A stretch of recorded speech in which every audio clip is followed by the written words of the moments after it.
Okay, so papunta tayo sa emission testing. Okay, so papunta na tayo sa PM VIC sa Calamba for the Motor Vehicle Inspection Certificate. So malapit lang to dito sa may SM Calamba.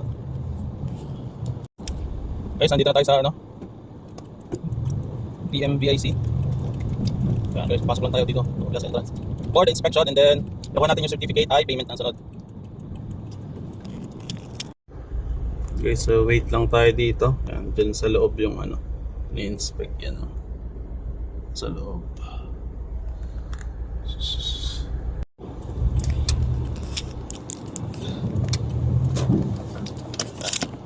Vision and visual inspection.